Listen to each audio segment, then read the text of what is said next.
Hello everyone. I've actually prepared a script this time. And before you mention it, the dartboard was there before the computer. Not that stupid. Let us begin. Being Canadian, as I am, it's far more common to associate the year 1812 with the War of 1812 that happened as part of the ongoing conflict between the British Empire and the newly independent American colonies. However, back in Europe, a venture on a much larger scale was underway. This was the Russian campaign that lit the fires of the War of the Sixth Coalition against Napoleon.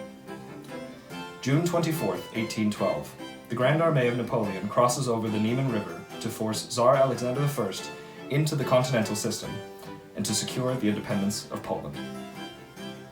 Napoleon's force of 685,000 multinational soldiers was at that time the largest army ever assembled in the history of European warfare, but it was destined for a tragic end.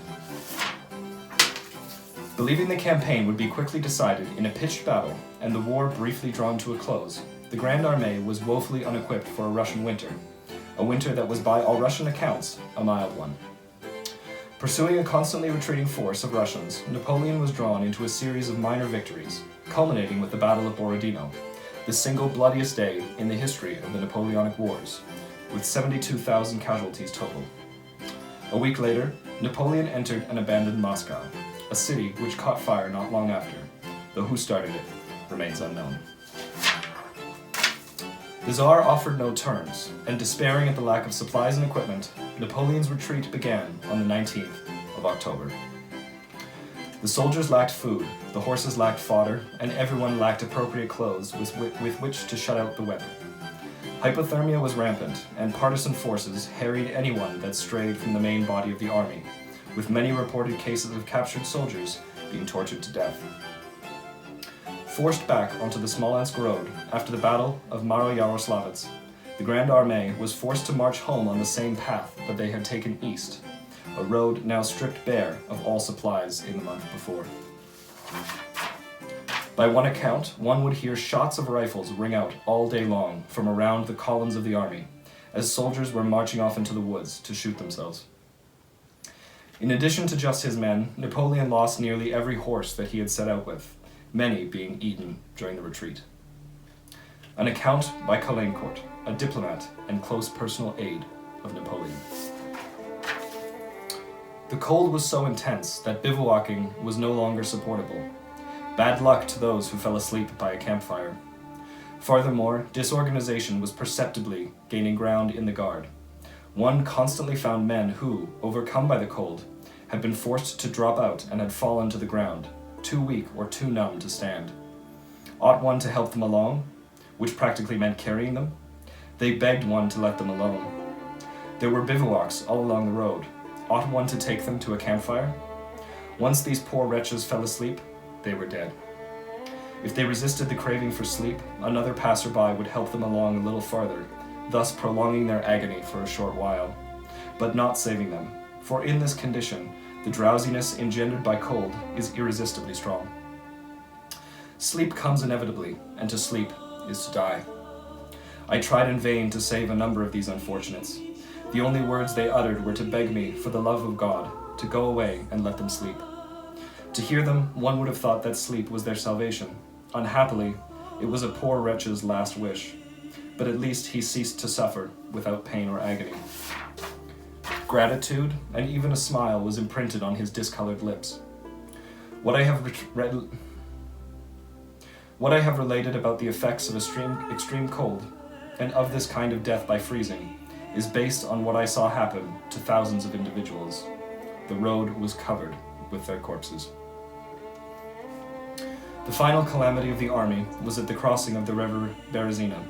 Heavily harried by the Russians, and after the 3 defeats of Vyazma, Polotsk, and Krasny, the Grand Armée managed to stagger across a hastily erected pontoon bridge that hundreds died to build in the freezing waters of that winter river.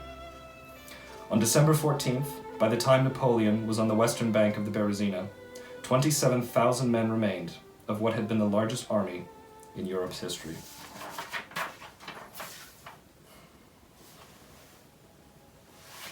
Alright, now, if you didn't see where this video was going, I'd be amazed. Now you've seen all those things online, historical fitness programs, train like a Spartan or train like a Viking or whatever. One I've seen a lot on Facebook is the whole, walk Hadrian's Wall and you get a badge or something. Well, I'm going to jump into that market today. And that's why I'm announcing the start of Napoleonic fitness. Think about it this way. Napoleon went into Russia, 685,000 men. In just 5 months, he lost most of them. And by my calculations, if we say that let's take it at 150 pounds a man, that means that in just 5 months, Napoleon lost 98,700,000 pounds. Wow, what an amazing result. All right, why don't you come along with me today as I introduce you to Napoleonic fitness. Thank you.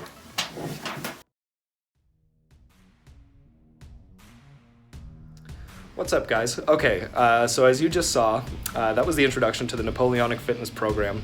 And then right now I'm going to fill you in on some more of the details. So it's pretty simple. What you do, you get 5 months and you walk 2,100 kilometers. So that's about the distance from Niemen, Lithuania to Moscow twice. And you walk it, you get 5 months, and you see your results. So join me now as we start packing because I'm going to do that trip myself and then share the results with you. So come along.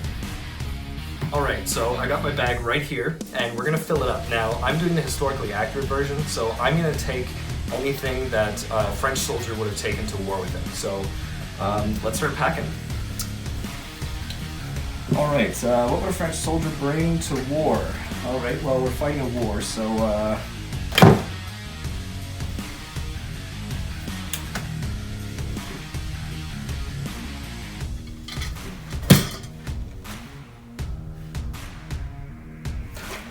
Alright, well, we're done packing. Okay, let's get started. Okay, so we are ready to get started. I hope you enjoy the journey. Thanks for watching, guys.